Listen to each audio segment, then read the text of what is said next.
Salut tout le monde, j'espère que vous allez bien. Je vous retrouve aujourd'hui pour une vidéo Mon carnet livresque. Donc c'est le petit rendez-vous pour faire le point sur mes lectures passées, mes lectures en cours et mes lectures à venir. Donc j'ai trois lectures passées à vous présenter, une lecture en cours que je n'ai pas encore commencé en fait, et deux lectures futures. Donc on va commencer tout de suite. La première lecture que j'ai à vous présenter, c'est Ici et maintenant de Anne Bracharès qui sera publiée aux éditions Gallimard Jeunesse le 4 juin 2014. Donc dans l'ensemble plutôt, j'ai apprécié ma lecture, sauf qu'il y a des petits détails qui m'ont assez dérangé. En fait, le concept de base de voyage dans le temps me plaisait beaucoup, mais je trouve qu'il n'est pas assez exploité, qu'on n'en connaît pas des masses, l'univers est assez peu approfondi, et en fait, c'est ce qui m'a dérangé. Au début, c'est assez lent, il faut attendre à peu près 50 pages pour rentrer assez dans l'histoire, pour que le personnage de Prena arrête de se poser des questions, pour qu'elle agisse et pour qu'il y ait un événement clé qui fasse tout basculer. Et à partir de cet événement clé, tout va s'enchaîner très vite et c'est ça que j'ai beaucoup apprécié parce que à partir de cet événement, en fait, c'est un peu un genre de course-poursuite qu'on va avoir dans l'histoire et c'est très bien mené, très bien ficelé. Les pages se tournent très très vite, la plume de l'auteur est très fluide, c'est vraiment accessible à tout public je pense. Et en fait, ce qui m'a aussi un peu dérangé, c'est que les personnages s'en tirent trop bien, trop facilement. Il y a des petites difficultés, mais sans plus, et ça m'a un peu gêné. Donc voilà, j'ai trouvé que le concept de voyage dans le temps était une bonne idée. Malheureusement, tout ce qui est les règles que Prena va nous dire au début du roman, je trouvais qu'elles n'étaient pas assez mises en valeur que, en fait, elles servaient un peu à rien dans le roman, et c'est un peu dommage. Donc voilà, idée de base vraiment très bien, sauf qu'elle n'est pas assez exploitée. Prena est attachante, voilà, moi je l'ai trouvée assez attachante dans l'histoire, voilà, elle va nous révéler des parties de sa vie qui sont assez touchantes, qui sont assez dures, donc ça fait que on s'attache d'autant plus à elle. Donc je vous le recommande, même si c'est pas la lecture du siècle, vous passerez quand même un bon moment. Ensuite, j'ai lu un tome 2. Il s'agit de Hashtag 8pm, tome 2, effet secondaire de Jeff Sampson, donc qui est publié aux éditions Milan Collection Macadam. Donc ma lecture s'est bien passée. J'ai aimé ma lecture, mais c'est un tome 2 de transition et il ne se passe pas grand-chose dans ce livre. On va retrouver Emily avec ses trois personnalités. Je n'en dirai pas plus pour pas spoiler. Mais j'ai trouvé que Emily se ressassait et ressassait encore ses possibles pouvoirs, ses possibles facultés, qu'elle n'avançait pas, qu'elle se posait trop de questions.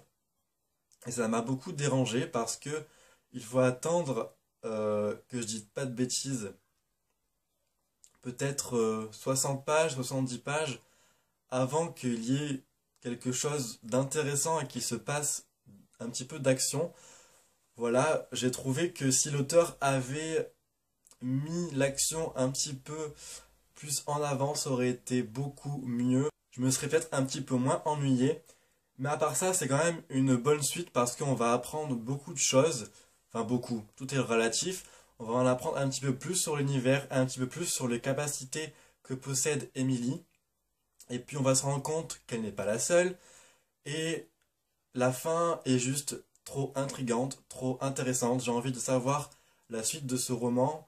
J'ai envie d'avoir le troisième et dernier tome dans ma palle, sauf qu'il n'est pas encore traduit en français, donc ça va être un petit peu difficile de l'avoir.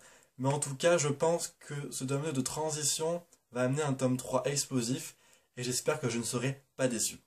Ensuite, j'ai lu 3 ou 4 amis de Laurence Charac et Françoise de Guibert, donc qui paraîtra le 19 juin 2014, édition Nathan. Donc ça a été une bonne lecture dans l'ensemble. C'est une lecture jeunesse, destinée à un public à partir de 12 ans. Et je ne pense pas... Enfin, je pense que tout le monde peut lire, mais je pense que si des personnes de plus de 20 ans comme moi lisent ce livre, je ne pense pas que ça les intéressera beaucoup. Voilà, moi il m'a intéressé par rapport au thème abordé, par rapport à l'évolution entre guillemets des personnages, mais ça reste un livre sans action, sans vraiment d'approfondissement par rapport à l'action, par rapport à l'intrigue. Voilà, c'est un livre sur la vie quotidienne de trois adolescentes qui sont super meilleures amies du monde de la mort qui tue jusqu'à la fin des temps, jusqu'à la fin de l'univers. C'est un peu comme ça dans le livre que c'est décrit. Voilà, trois meilleures amies en fait qui se retrouvent chaque été, mais tout le long de l'année scolaire, elles ne se voient pas. Elles discutent à travers un réseau social privé. Et en fait, on va les découvrir petit à petit dans leur quotidien, dans leur première fois, dans leur premier amour, dans leur découverte du monde, dans leur voilà, dans tout ce qu'on peut connaître quand on est jeune et surtout adolescent. Et en fait, ce qui m'a dérangé, c'est que il faut attendre, je vais pas mentir, hein, 170 pages pour qu'il se passe, pardon, un événement vraiment important et pour que l'histoire avance et devienne vraiment intéressante. Et c'est ce qui m'a un peu dérangé parce que, en fait, les 170 premières pages, on va découvrir donc Sandra, Marion et Solveig dans leur quotidien, avec leurs petits soucis d'école, leurs petits soucis de petite amie, etc. Et 170 pages plus tard, il va se passer un événement qui va tout chambouler, et c'est là que l'histoire devient intéressante. Et je pense que si les auteurs avaient fait cet événement un petit peu plus tôt dans le roman, il aurait été peut-être plus intéressant, plus, je sais pas, plus approfondi peut-être. Peut-être que je choisis mal mes mots, mais en tout cas, passé cet événement, ma lecture a été beaucoup plus intéressante, beaucoup plus prenante, même si elle était déjà dès le début par rapport à l'agencement du roman. Voilà, moi c'est par rapport au thème, par rapport au personnage que ce roman m'a plu. C'est pas le roman du siècle non plus, mais j'ai passé quand même un très bon moment. Ensuite, ma lecture en cours, il s'agit de Dangereuses créatures, le tome 1 de Camille Garcia et Margaret Stoll, publié aux éditions Hachette Collection Black Moon. Donc je vais commencer tout à l'heure, après la vidéo, donc on est dimanche 1er juin, voilà pour la petite précision. Donc je vais commencer après, j'espère ne pas être déçu, et vous en reparlerez plus tard. Ensuite, mes deux prochaines lectures, je vais lire Les papillons restent d'éternité de Sandra Labastie, publié édition de Michel Lafon, donc un tout petit livre de 172 pages. Il me fait très envie, donc je vais voir ce que ça donne. Et enfin, je vais sortir Panique, tome... Moi, c'est pas un tome 1, c'est un tome unique.